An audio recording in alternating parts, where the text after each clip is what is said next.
எல்லாருக்கும் வணக்கம். இப்போ இந்த இது பார்த்திங்க அப்படின்னா, நம்ம மண்புழு உரம் தயாரிக்கிறதுக்காக நம்ம எளிமையான எந்த ஒரு காசும் செலவு பண்ணாமல் எப்படி நம்ம எளிமையாக தயாரிச்சிருக்கோம் அப்படின்றது தான் இந்த வீடியோவில் நம்ம பார்க்க போகிறோம். இது பார்த்திங்கன்னா அப்படின்னா, நம்ம இந்த இது இருக்கு இல்லையா, மூங்கில். நம்ம ஆக்சுவலாக நம்ம மெயினாக வந்து நம்ம மூங்கில் ஃபாரஸ்ட்டு தான் நம்ம வந்து உருவாக்கிட்டு இருக்கோம். மூங்கில் குறுங்குறும் ஃபாரஸ்ட் தான் நம்ம மெயின் ஃபோக்கஸு. ஃபஸ்ட் எடுக்க சப்டிவிஷன்லாம் சபல் தான் முத்துக்கட்டையாக இருக்கட்டும், அதே மாதிரி பர்மாகல்ச்சர் பிளாட்டாக இருக்கட்டும், அதே மாதிரி இந்த மண்புழு உரம் தயாரித்து அந்த செடிங்களுக்கெல்லாம் கொடுத்து எப்படி அதனுடைய இம்ப்ரூவ்மெண்ட் வருது, அது வந்து எப்படியெல்லாம் ஒர்க் ஆகுது அப்படின்றத நம்ம பார்க்க போகிறோம். இது வந்து பார்த்திங்கன்னா, இந்த உளும்பில் இருக்குது இல்லையா, இந்த காட்டில் அதிகமாக கிடைக்கும்ல, அந்த உளும்பில் இதை வச்சு நம்ம ஒவ்வொரு இந்த சைட்லலாம் இந்த சென்டர் கொம்பு இந்த கொம்பு இருக்குது இல்லையா, இந்த கொம்பு வந்து பார்த்திங்கன்னா நம்ம இந்த ப்ரூனிங் பண்ணும்போது கிளைங்கெல்லாம் இருக்குல்ல, கிளையெல்லாம் அந்த கிளையெல்லாம் எடுத்துன்னு வந்துட்டு நம்ம ஒரு 2 அடியிலேருந்து 3 அடி இந்த மாதிரி கொம்பு வெட்டி கீழே வந்து ஷார்ப்பாக மண்ணில் வந்து இது பண்ணுறதுக்காக ஷார்ப் பண்ணிவிட்டு கடப்பாரில் போட்டு நல்லா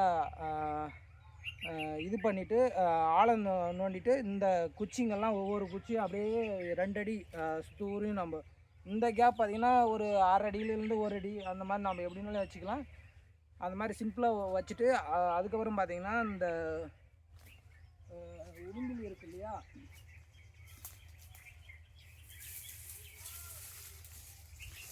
பாருங்க இந்த குச்சி சொல்லுவாங்க. இந்த உளும்பில் குச்சியை வச்சு ஒவ்வொரு இதுக்கும் ஒரு குச்சிக்கும் ஒரு குச்சி வந்து ஃபஸ்ட்டு வந்து வெளியே ஒரு குச்சி, அதுக்கப்புறம் உள்ளார ஒரு குச்சி, திரும்ப உள்ளே, அதுக்கப்புறம் வெளியே அந்த மாதிரி ஒவ்வொரு இதுவும் அப்படியே ஒரு இந்த பாம்பு இதாகும் இல்லையா, இப்படி வளைஞ்சு போகுங்களா, அந்த மாதிரி அந்த பச்சையாக உளும்பில் இதை எடுத்தோங்க அப்படின்னா ரொம்ப நல்லாயிருக்கும். அது வந்து அப்படியே வளைச்சி சுத்தூரையும் நம்ம அந்த மாதிரி பண்ணுறோம். அதே மாதிரி இந்த மூங்கில் இருக்குது இல்லையா, மூங்கிலில் ப்ரூனிங் பண்ண மூங்கிலெல்லாம் வேஸ்ட் ஆகாமல் அந்த வேஸ்ட்லேருந்து நம்ம ஒரு சஸ்டைனபிளாக எப்படி ஒரு விஷயத்தை வந்து உருவாக்க முடியும் அப்படின்றதுக்காக தான் இது மெயினான இது. இந்த மூங்கில் பார்த்திங்க அப்படின்னா ஒரு இது வந்து பார்த்திங்கன்னா ஒரு குச்சிக்கு உள்ளாரையும், ஒரு குச்சிக்கு வெளியும், ஒரு குச்சி உள்ளாரையும் அந்த மாதிரி மாற்றி நம்ம பண்ண போகிறோம். இந்த மாதிரி ஒரு குச்சி உள்ளார, ஒரு குச்சி வெளியே, அதுக்கப்புறம் பார்த்திங்கன்னா ஒரு குச்சி உள்ளார, ஒரு குச்சி வெளியே, இந்த மாதிரி இந்த நீட்டுக்கு அப்படியே ஒரு செட்டப் மாதிரி செஞ்சு அதுக்குள்ளே வந்து பார்த்திங்கன்னா இந்த மூங்கில் குறுங்காடுகள் நிறைய ஒரு 4-5 குறுங்காடுகள் இருக்குது இல்லையா, மூங்கில் குறுங்காடுகள். அதில் வந்து கீழே வந்து அந்த மூங்கிலோட இலைகள் வந்து விழுந்து எல்லாம் காஞ்ச இலைகள்லாம் எடுத்துகிட்டு வந்து நம்ம அப்படியே ஒரு மல்ச்சிங் இது பண்ணுவாங்க இல்லையா, மரத்துக்கு அடியில் மல்ச்சிங் இருக்கும்ல, அந்த மாதிரி ஒரு மொத்தமாக அப்படியே கொட்டிட்டு அதுக்கு மேலே வந்து ஒரு மூடாக்கும். இந்த இது வந்து பார்த்திங்கன்னா தென்னங்கீத்துன்னு சொல்லுவாங்க.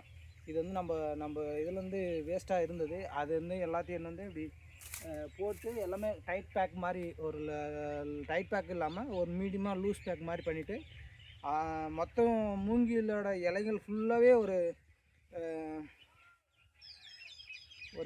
50 சென்டிமீட்டர் அளவுக்கு நம்ம போட்டுட்டு, அதுக்கப்புறம் வந்து பார்த்திங்கன்னா பைப்லேருந்து ஆட்டோமேட்டிக் வாட்டரிங் சிஸ்டத்துக்காக ஒரு சின்ன ஸ்ப்ரிங்க்லர் ஒன்று போட்டிருக்கோம். சென்டரில் போட்டாங்க அப்படின்னா ஒரு 3 நாளைக்கு ஒரு டைம், 4 நாளைக்கு, 3 நாளைக்கு இல்லை ஒரு 2 நாளைக்கு ஒரு டைம் அந்த ஈரம் இருந்துகிட்டே இருக்கணும். கீழேயும் ஈரம் இருந்துட்டும், இந்த மேலேயும் கொஞ்சம் லைட்டாக ஈரம் இருக்கிற மாதிரி நம்ம பிளான் பண்ணியிருக்கோம். இது வந்து பார்த்திங்கன்னா பிளான் பண்ணி ஒரு 10 நாள் ஆகுது.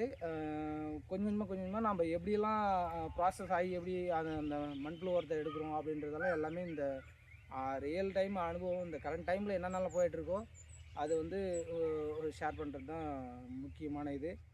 நம்ம வந்து பார்த்திங்கன்னா அப்படின்னா இது தயாரிச்சுட்டு நம்மளுக்கு வந்து எந்தெந்த இடத்துலலாம் யூஸ் பண்ணுறோம் அப்படின்றது அதையும் எல்லாத்தையும் பகிர்ந்து போகிறோம். இப்போதைக்கு இந்த பெட் அமைப்பு வந்து எந்த காஸ்ட்டும் இல்லை, இருக்கிற பொருள் பக்கத்தில் இருக்கிற பொருளெல்லாம் வச்சு இதை வந்து நம்ம மேக் பண்ணியிருக்கோம். அதே மாதிரி இது வந்து ப்ராசஸ் நல்லா ப்ராசஸ் ஆகிறதுக்கு ஒரு 3 மாதம் டைம் எடுக்கும் அப்படின்னு சொன்னாங்க. 3 மாதம் இல்லை 2லேருந்து ஒரு 2 மாதம் எடுக்கும் அப்படின்னாங்க. இதை பார்த்துட்டு அதுக்கப்புறம் வந்து இன்னொன்று பக்கத்தில் நம்ம அமைக்க போகிறோம். அப்போ வந்து ஒவ்வொன்றா நான் உங்களுக்கு வந்து ஷேர் பண்ணுறேன். ரொம்ப நன்றிங்க.